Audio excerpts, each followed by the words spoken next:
Hey, how's it going, everybody? Charlie Wilson here, aka Sinister Charlie. Welcome back. We've got some Fat Electrician to watch. This is going to come out on Wednesday, so Thanksgiving's coming up if you're an American. We don't acknowledge that Thanksgiving up there in Canada that happened a few months ago. Yeah, so probably no videos after tomorrow until Monday. Plus, I'm moving into a new place as well, so that's another thing. But yeah, biggest troll in the food industry, Taco Bell. I figured the biggest troll would have been Wendy's, but I don't know what the troll game is all about in the fast food industry. But yeah, let's get into it. Go. This is going to be one of those times where you're like, man, I feel like I knew that. It just never really dawned on me until now. Right. Today we're talking about Taco Bell, probably the biggest troll in the restaurant industry. Huh, that's not true. Have you read Wendy's Twitter? It's hilarious. Sorry, okay. Yeah, we know Wendy Okay, well, never mind then.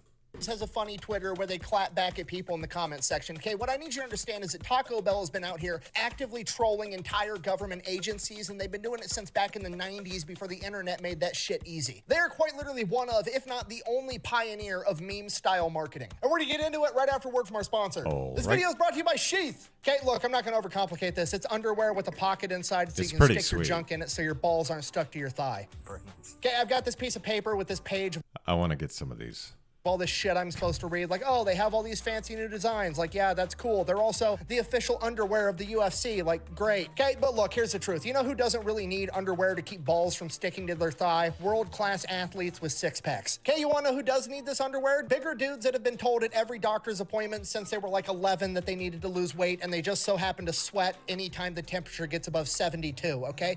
Don't fucking look at me and I won't look at you, all right? And you wanna know the best part about this underwear? You can buy a pair, try it out. Worst case scenario, you're like, you know what? Turns out I actually do enjoy my balls sticking to my thigh. You can just not stick your junk in the pocket, and then boom, you've got a normal pair of underwear that feels the exact same, except now you've got a secret pocket that you can, like, I don't know, hide stuff in if you wanted to.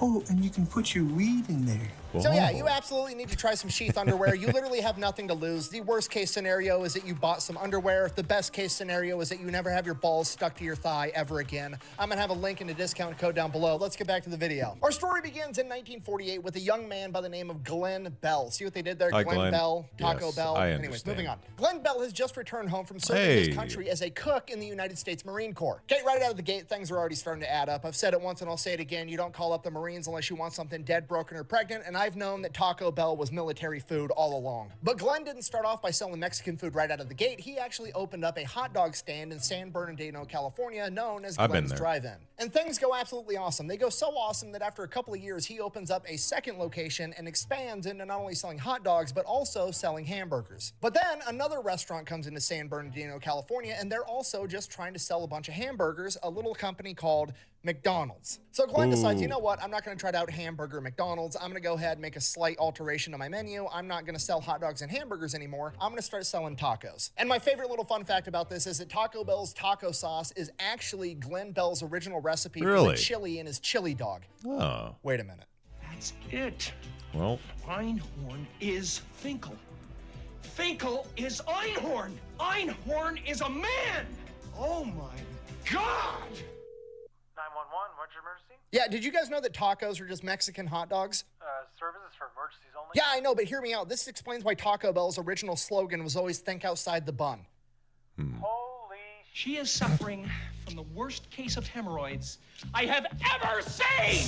Sorry, I got really distracted. Anyways, he goes from selling hot dogs and hamburgers, changes the name of his restaurant to Taco Tia, and now he starts selling tacos out of a drive-thru window. And his entire strategy is volume. He wants to sell as many tacos as possible, as cheaply as possible. He ends up selling tacos for 19 cents a piece, and the reason he's able to do that is he just streamlines the entire making or assembly process of a taco. And the way he does that is he pretty much exclusively utilizes hard shells. That way, the tacos are just easier to make and the shells are always ready. And to some degree, he's kind of credited with inventing the hard shell taco, which probably isn't true, but he's definitely the reason that they became so popular. And if you think that sounds crazy, it's absolutely not. You got to remember, this is like the 1950s, a lot of people in America that weren't near the southern border had never even heard of a taco, let alone had one. For a lot of people at this point in time, the first time they actually had Mexican food was at a Taco Bell once they started expanding. But regardless, the point is, Glenn Bell has officially just become the Henry Ford of tacos, okay? Just mass production. And to nobody's surprise, that goes great. He grows Taco Tia into multiple locations, ends up selling the entire brand off to another company, starts his own company to grow it again. This one is called El Taco. Does the same thing all over again, grows a company, sells it off. This time he wants to do it a fourth time, but he wants to make it a franchise company and he wants to run the entire thing. So he needs some capital. He partners up with 4 players from the NFL's LA Rams, and they end up starting the very first Taco Bell in 1962. And absolutely nobody's surprised, they totally crush it. I mean, they're selling 19-cent tacos to Americans. It's basically a layup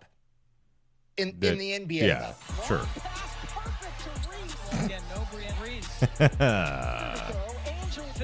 Oh, WNBA.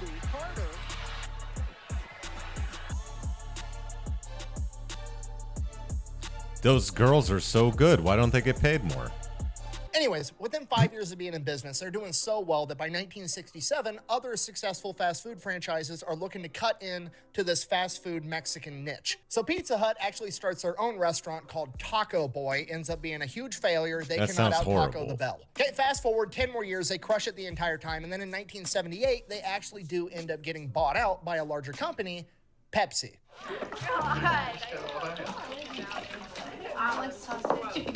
Okay, and this is the most important part of the story because this is where shit gets completely out of hand, okay? Pepsi also bought a bunch of other restaurants right around the same time, like KFC and Pizza Hut. But Pepsi wasn't out there buying all these restaurants because they were trying to make money off of the restaurant, right? They didn't think they could sell tacos better than Taco Bell. They didn't think they could sell pizza better than Pizza Hut. They bought them so that they could beat Coke. You see, because at this point in time, Coca-Cola is number one. It's not even close. Everybody prefers Coke, and Coke is in every restaurant in America. And Pepsi realizes that they need to be able to get their soda into restaurants so that people are forced to try it. Here comes your airplane. There you go. Open into the hangar. There you go. Yeah, eat it. Put it in your mouth, but just eat it. God, I hate it. And at this point, I don't mind Pepsi that much, honestly. I have a bottle of Pepsi in the fridge right now. I prefer Coke, but it's fine. Pretty much no restaurants in America are going to willingly carry Pepsi products because everybody wants Coke and they don't want to have to tell every customer, is Pepsi okay? So in PepsiCo's mind, in a complete just gangster big dick move, they're like, you know what? Fuck it. We're just going to force restaurants to carry Pepsi. We're going to buy out entire restaurant chains and then force them to carry Pepsi products, which is going to force the customer to drink Pepsi. Well, now I want and Taco then Bell. We're going to get a following. And why this is important to Taco Bell's story is because the new owner of Taco Bell doesn't really give a shit about tacos. Okay, new mission is not to sell good quality Mexican food at a fair price. No, the new mission is get as many motherfuckers through the door as possible and force them to try Pepsi. And at this point, Taco Bell, aka the restaurant founded by a Marine, is like, I'm gonna do dumb shit and troll everybody. Which, to be fair, is a completely reasonable reaction when your entire company basically gets turned into a front to waterboard people with Pepsi. Okay, we're just gonna take the shenanigans from the top, okay? In 1992, Taco Bell hired Johnny Cash to be their spokesperson, right? And I know what you're... Oh my God, I remember this. Holy jeebus. This was sad because Johnny Cash was really hard up for cash, I think. Pretty sure. And he took these. I think that's what happened. It's just like, ugh, that's so sad. I'm sorry, Johnny. You're thinking, why is that funny? Johnny Cash is awesome. Seems like a great spokesperson. A, I completely agree. But B, it's funny because he's the guy that got famous for singing The Ring of Fire. Okay, moving right along, the very next year, 1993, Demolition Man, the movie. Comes out. Okay, for those of you that are not... I remember it coming out, and that was a big, partnership with Demolition Man. Oh my God, so many memories. Familiar with this cinematic masterpiece. Here's the entire plot line. We're going to take Rocky, we're going to put him inside of a popsicle, and then we're going to thaw him out like 100 years in the future so that he can fight Blade with blonde hair. So Taco Bell jumps in and they're like, you know what? Make us every single... Sorry, his name's Simon Phoenix. Restaurant in the future. During the storyline of this movie, have a little offshoot where you pepper in the fact that every restaurant in the world is now Taco Bell because there was restaurant wars and Taco Bell fucking won. Okay, the longer this story goes on, the more sense it makes that it was founded by a Marine. By the time 1996 rolls around, they decide they're not going to just troll their customers, they're going to start trolling everybody, including the United States government. So what they did for April Fools in 1996 is they took out a full-page ad in the 7 biggest newspapers in America, claiming that Taco Bell had reached an agreement with the U.S. government to purchase the fucking Liberty Bell, and that they were renaming it the Taco Liberty Bell instead. Now, bear in mind, this is 1996. Public outcry is still moving pretty slow. There's no Twitter, there's no social medias where people can just immediately be a reactionary at the drop of a hat. No, if you want to be upset about something, you've got to write a letter, or you've got to go get a phone book, track down somebody's phone number, and call them. There was so much public outcry that by noon of April Fools, the Philadelphia branch of the National Park Service had to have an emergency press conference and tell everybody that it was just a joke and that they didn't sell the Liberty Bell to a taco company. Also worth noting, because it's funny, the White House press secretary at the time, when he was asked about this joke, decided to be a complete smartass and respond by saying, and I quote, "The federal government is also selling the Lincoln Memorial to Ford Motor Company and renaming it the Lincoln Mercury Memorial." And my personal favorite, in 2001, the Russian/Soviet space station Mir was gonna collide back to Earth. Okay, this is like the last remaining symbol of Soviet space travel success, and it is gonna fall into the ocean. It's got to be his big break.